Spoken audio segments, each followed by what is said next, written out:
we moved here in 1979. Summer I turned 10 years old. It had been a dairy farm. The people who lived here were retiring dairy farmers.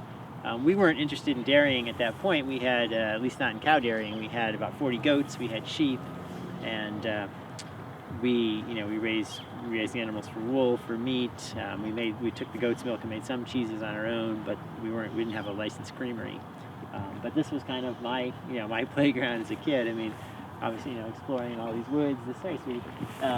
This was actually a hay field, so we, I used to love to be up on the hay, back of the hay wagon, looking out at the whole area. But then, so it wasn't until the 90s that my mom really decided she wanted to go into cheesemaking as a way to have that farm be a business that could support itself. There wasn't, when we were raising the goats and the sheep, we weren't ever really kind of making a living at it. So both parents had other jobs. So for my mom, she was, the goal was to create a value-added product that could let her focus on raising animals and have a sustainable business. And so she started with just 13 cows in 1997, and I joined her a couple years later to work with her. I eventually became in charge of cheesemaking while she continued to manage the herd, which had been her passion all along. Her love was to take care of the cows.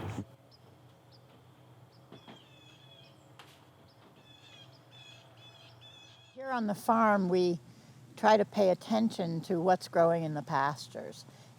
It's both the species that grow year-round and those that grow better in the spring or the fall, or don't grow in the summer. So, because we want to be conscious of how that affects the flavors of the milk and makes for the uniqueness of the milk. So we have that to consider, and also the fact that we have Jersey cows, and Jersey cows are good grazers, and their milk is very very high in components. That means it's high in butterfat and high in protein. And milk, the fat in the milk that's where most of the flavor comes from. So if you have the combination of cows on grass or eating local feed and the high butterfat, you're getting a fairly unique milk. And it probably is unique to the place because what they eat is unique. The grass is unique, and even the local hay is unique. So we try to make the cheesemakers aware of the changes in what the cows are eating on pasture, or whether they have a night or two of having to stay in the barn and be off pasture, or our hay source changes, and all those things affect the flavor.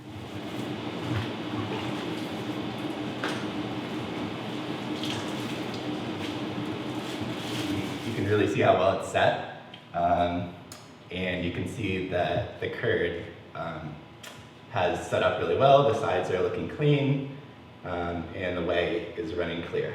So those are both good indications that we're at the right firmness level to move on and cut the curd.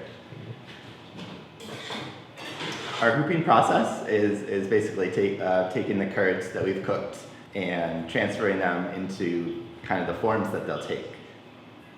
And then we just give the curd in the forms a little bit of time to knit together to start to take that finished cheese shape before we move on to the pressing step.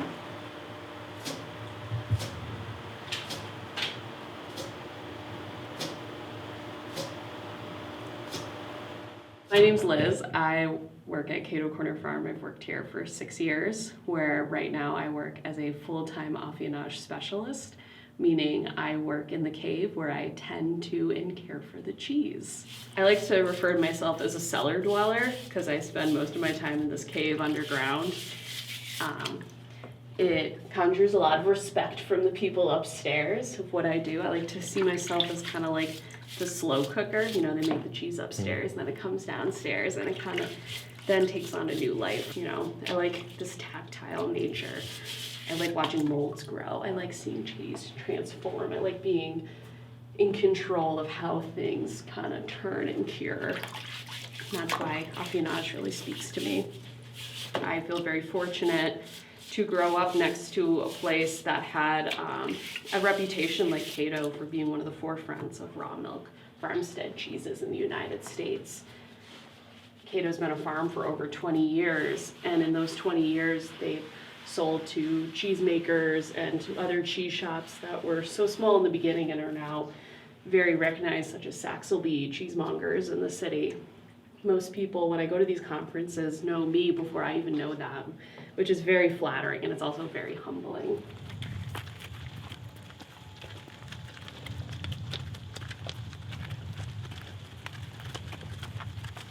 But how is it working together as the mother and son running a business together? Might be a loaded question, but We've made up answers about it before. So.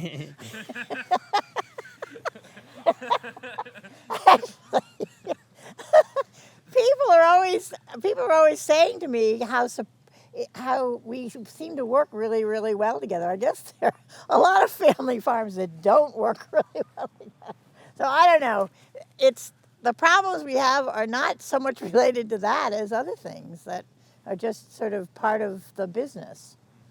I think maybe less of a challenge than working together is making sure that if we do get our families together in social time, we don't talk just about work. We have to put the work aside. That's really bad. And so it is. Our partners get impatient with it. But we've been working together a long time, so I think we figured out how to Right. what each one needs and how to work together. And Mark's very tolerant of me. So before I send the cheese to market, one of my hard jobs every week is to taste them, look at them, make sure they're ready to go. So we're checking the paste.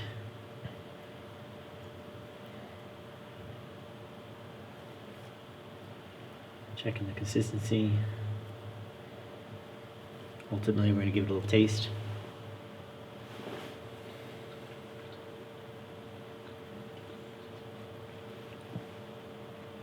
Tastes good.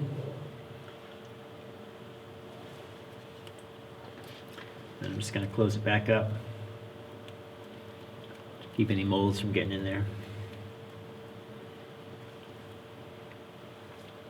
All right, we're going to put that on the list for the market for this weekend.